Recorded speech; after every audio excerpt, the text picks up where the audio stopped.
He's in charge down in Uranus, Sam. Jared had one job. Don't forget. Well, it was the wrong record button, Matt. I was talking to him about the soundboard when we do the show. And so I was thinking about Uranus. Yeah. Well, you know what? Having dealt with you this morning, I think that's what we get that a lot is Uranus. You're through and through Uranus, through and through. Through Uranus. That is correct. So, Sam, you're in Uranus, Missouri, man, with Mr. Mayor. With Mr. Mayor. What's it like down there, guys? You know what? It's like walking around with a movie star. I tell you what. It is. I'm very handsome. Yeah, well, he's very noticed. People notice the mayor. Did you hear about me getting called a DILF? You know what? I could see it. Yeah. I could see it. A dude into loving fudge. That's right. Because I love fudge, dudes. I'm definitely a DILF. A dude in love with fudge. Dude into loving fudge. Oh. There's no W. Dude not Wilf. Not a DILF. Wilf. Yeah. Okay. Yeah.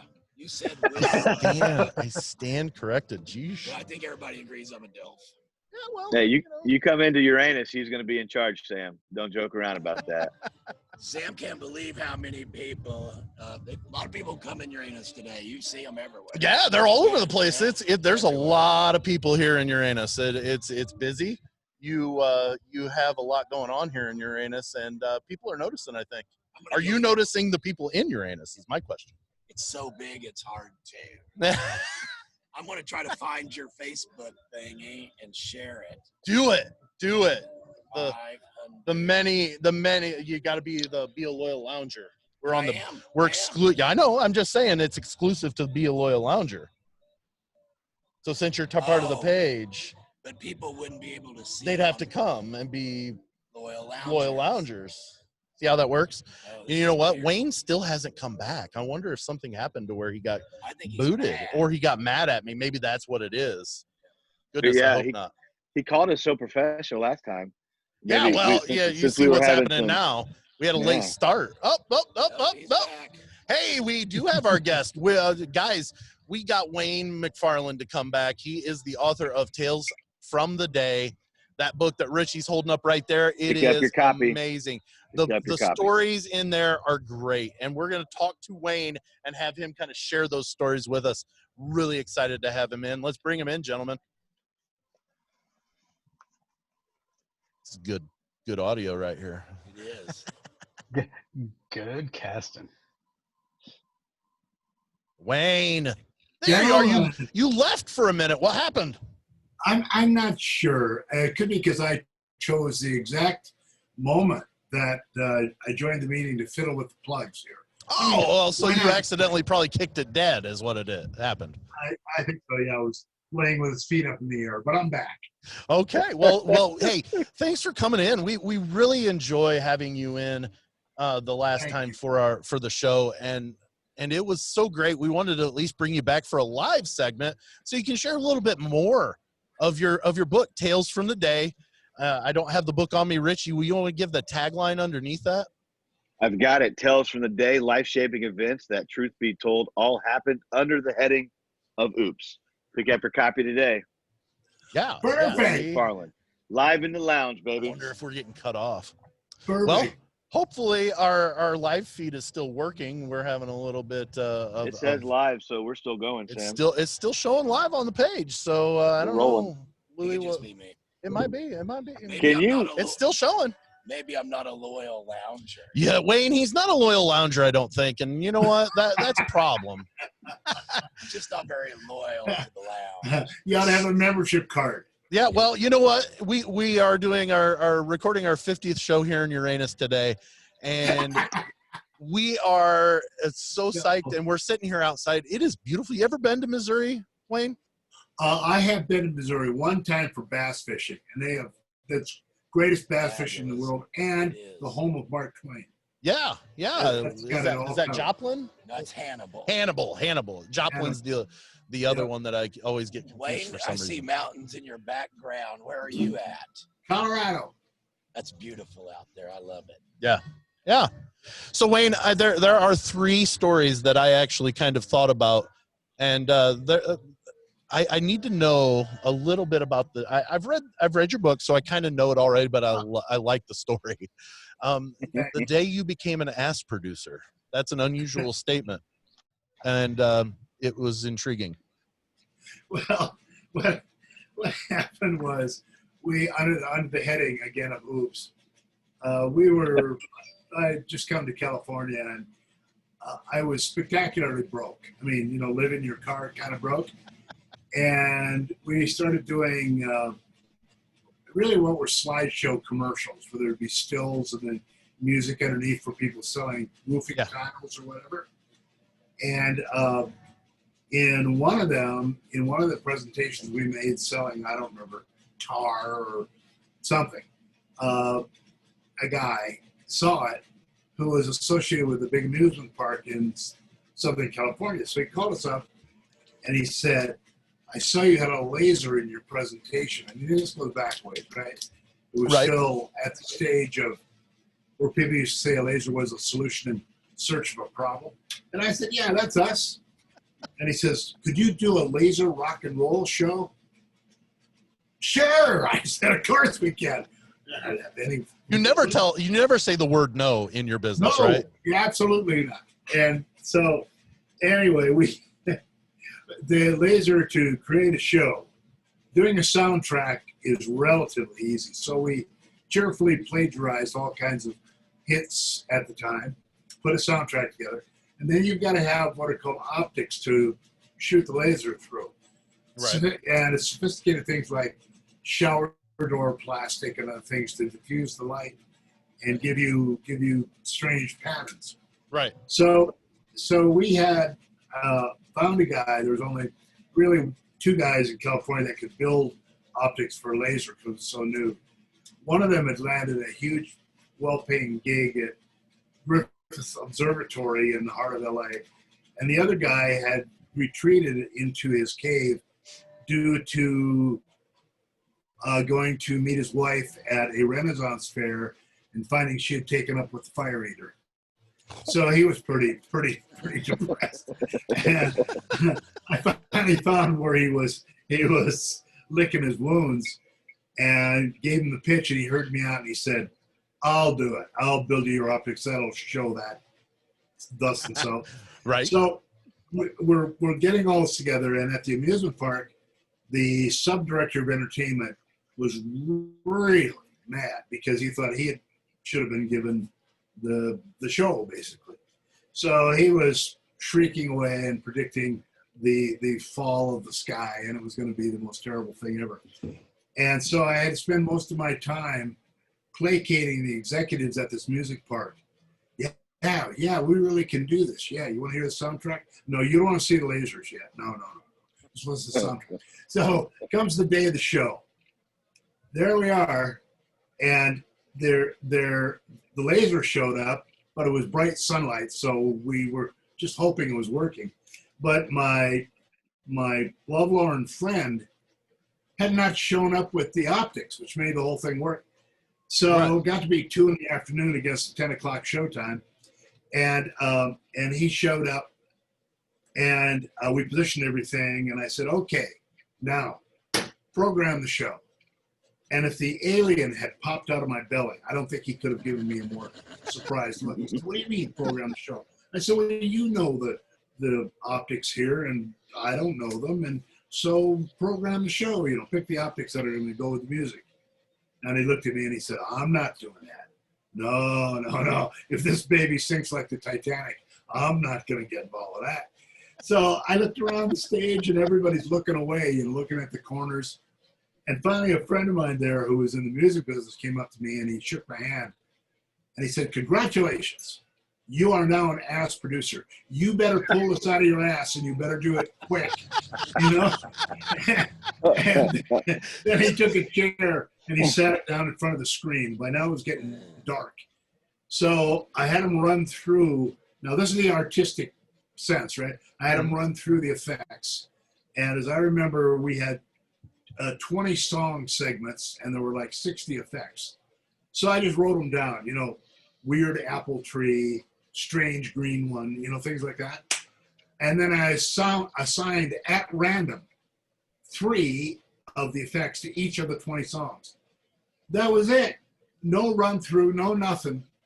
And the operator of the optics, who had to change them as the cues came, was skinny as a rail from sticking things up his nose. So he wasn't that reliable, but he looked at as though he'd make the show. So comes showtime, 10 o'clock at night, and I got to tell you guys, we have thousands of people in the audience, and I'm thinking, whoa, man. And so they're counting down, and the producer guy, the assistant director out there who was sure we were going to fail, was giving me encouragement by saying, okay, Wayne, here we go. 10, 9, this is going to be a piece of shit. 8, 7, 6. You know? And so and I'm trying to program things and get all the sound cued and everything, and we were hoping it was going to work. And we rolled it, and suddenly the something appeared on screen, and the crowd started screaming so loud that the operator of the laser optics just stopped, and his mouth was like a donut, you know, and he was looking up, and I was screaming at him with the headsets, don't stop, for God's sake, don't stop. And so I ran down to him, and he was screaming back, I can't do this, I don't know what to do. And I'd given him a cue sheet, right? So I ran down, and I started screaming into his ear, okay, number 4, the tree, number 3, the green slime, you know? And so he's changing him. And the crowd was screaming. I just can't tell you. So the next day, I thought, well, we pulled that out of our ass. So the next day, the LA Times does this review. This fabulous new laser show at the amusement park, and artistically selected songs and visuals to make your heart beat, blah, blah, blah. And the LA Times really like you because they talked you up at the Hollywood sign too. Yeah, they did. I mean, it was just something about they were always there at the site of catastrophe. But they sure puffed you guys up though, even in the time of disaster. Well, it's probably because the reporters were all drunk because they all went to the open bar, and just everybody was loaded, you know? So this was a new technology, the dialogue went, what are all the lights out there? Oh, they're the lasers. Write it out, you know? Right. Go ahead. But that was a pretty new technology, wasn't it, at that time when you were doing it, right? Yeah, it really was. Especially the powerful lasers that could do these effects, they were rare and they were expensive. And in putting up this show at the amusement park, we only had one problem the night the laser arrived, and the show was the next day, is that the operator I told you about got all stoned and started doing laser effects on the clouds. My God! Oh man! We could hear the sirens approaching, and you know, helicopters were coming over, and I thought, oh boy. So, oh, that's good. I bet they thought UFOs were coming down, didn't they? Yeah, and in driving to the show, we had one effect.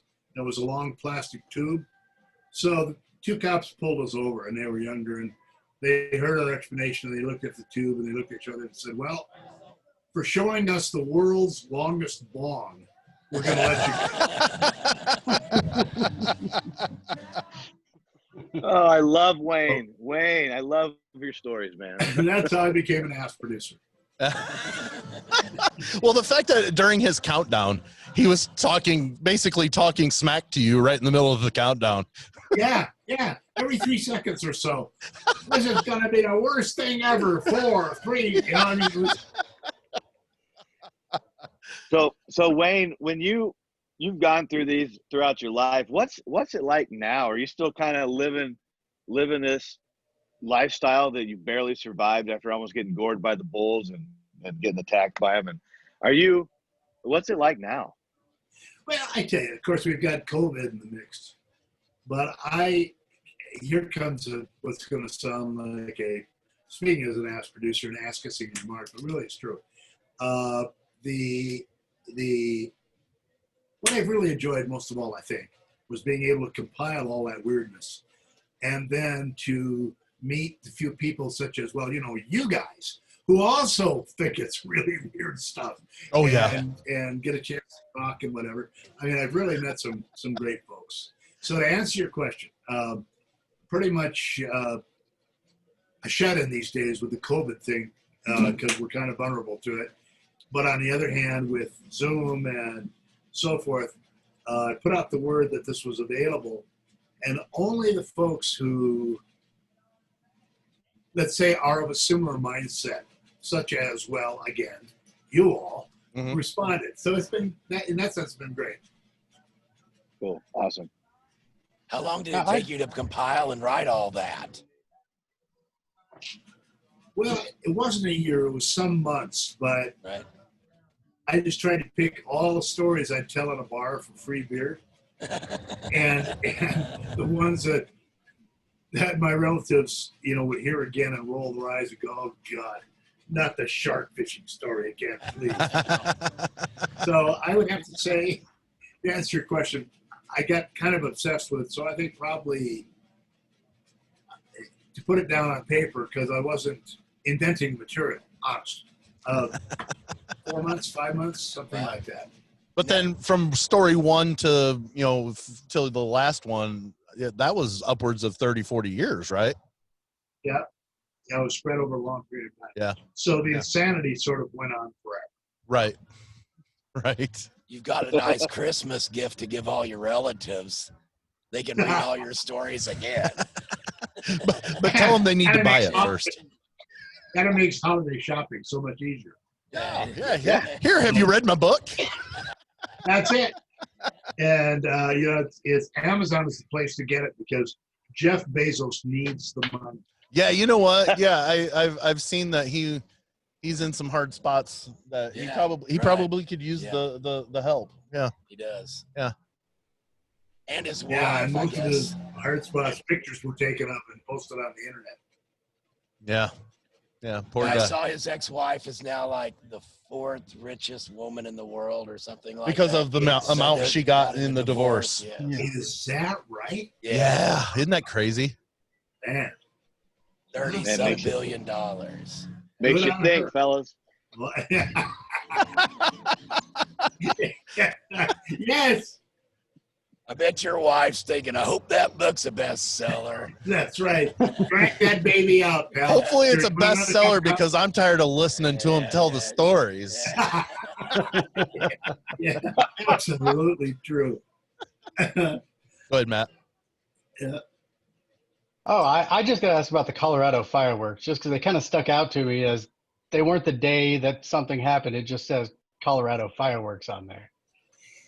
No, it was the capping story. This kind of goes back to the question that I was just asked, where, when I finished writing it all up, here we are in Colorado and, watching the fireworks from the baseball team here. There's a minor league team. That stadium is kind of behind our house. And that story is kind of reflection. It's short, but because I was thinking, my wife and I have been married for a long time, and we're lucky in the sense that we're really good friends, and it's worked out extremely well. And I was just thinking about that night, about all the weirdness and having, Cinderella in the Disney show say she was going to cut off my gonads, and the running with the bulls and all the strange stuff as we're sitting there watching the fireworks. And so I just wrote a short ending to it that basically said, I think I'm a lucky guy. At least my heart's still beating, So Right. So that's what that is. There's no real twist to it beyond that. Okay, I got you. So at Colorado, what's some favorite thing? You mentioned the minor league ball club up there, but journalists, what do you do for fun? What do you and the wife do for fun out there, Wayne? Well, we picked, we were in LA for many, many years. We had a business there and so forth. And we always loved going to Yellowstone. Okay. And so we had a software company and we sold it. And we started looking at each other and said, well, now what? And everybody bitches about LA. I loved it out there because things that happen in the world generally happen there first. But what they're saying about the crowding and the freeways and driving and stuff, it's really true. And we thought, I said, you can work from anywhere in the world now. Right. So we looked around and we found Colorado Springs, which is about a day at most, a nice road trip to Yellowstone Park. Right. So we sold out our stuff in LA, and we got twice the house for 40% of the money here. Right. Wow.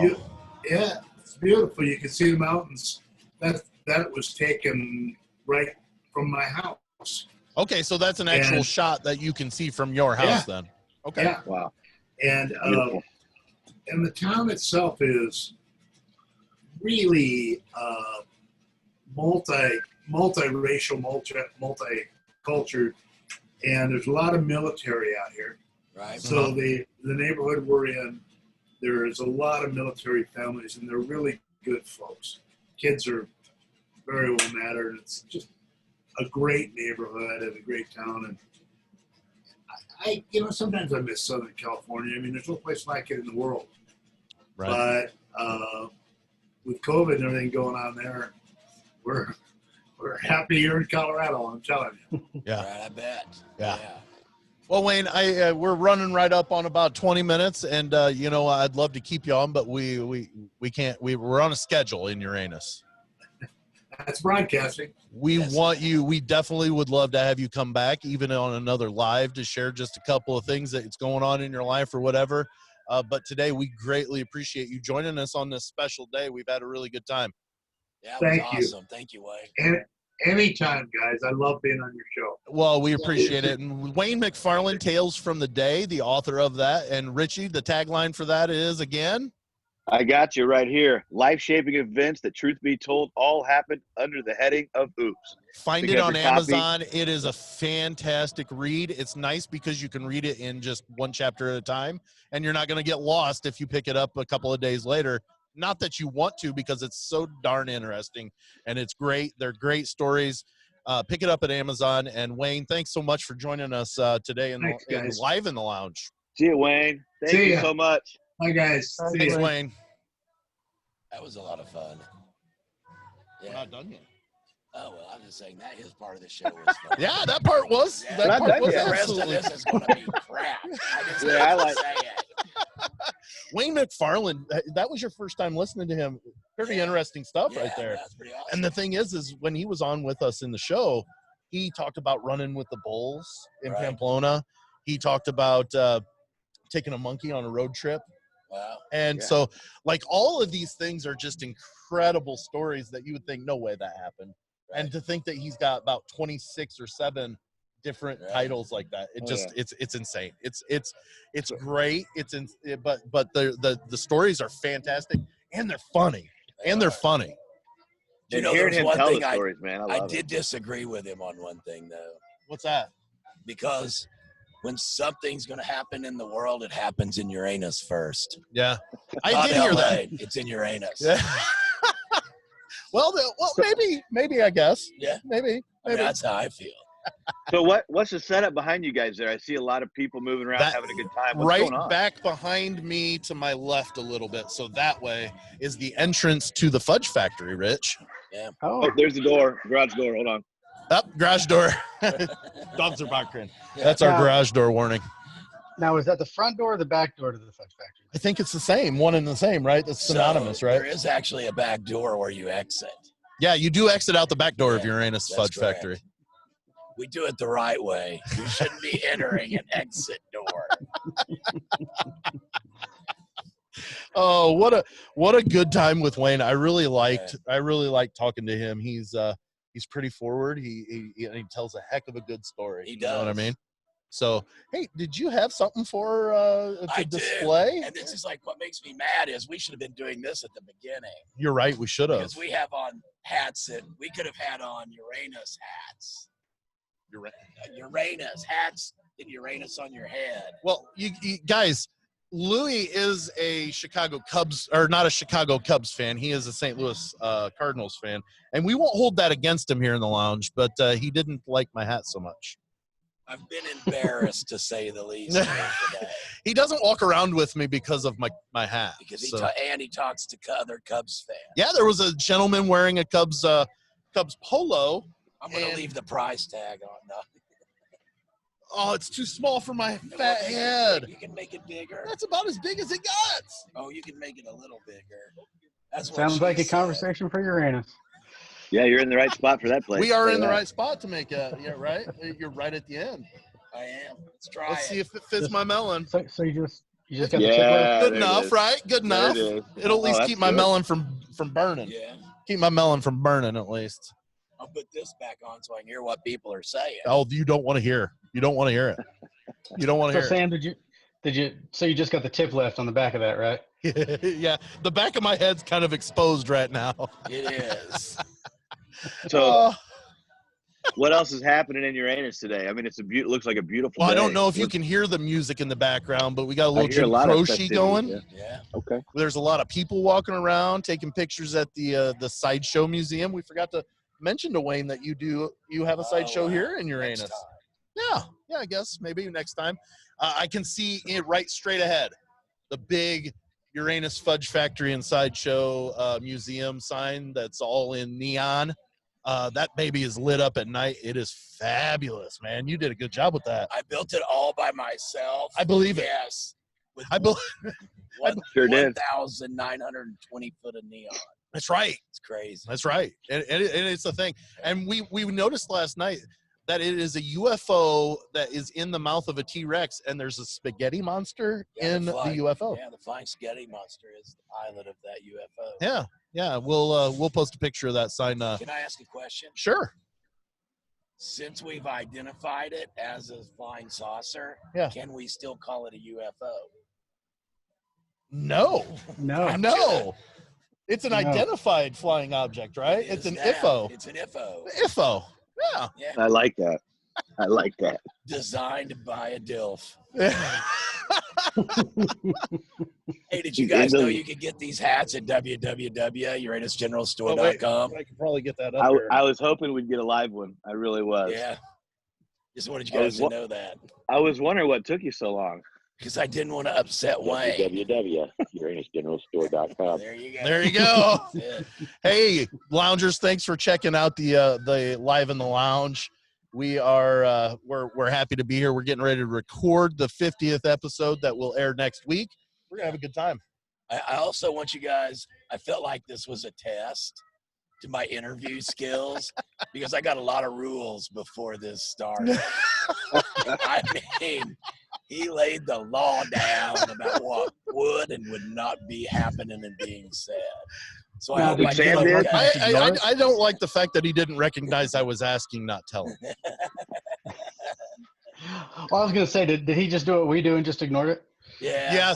Yes, pretty much, yes. So, loungers, thanks for joining us. We're gonna go take a quick break and get some stuff over the hardware here because it's getting a little warm. Yeah, let's go pee in Uranus. All right, let's do it. All right, do it. Loungers, thanks for joining us. We will see you later.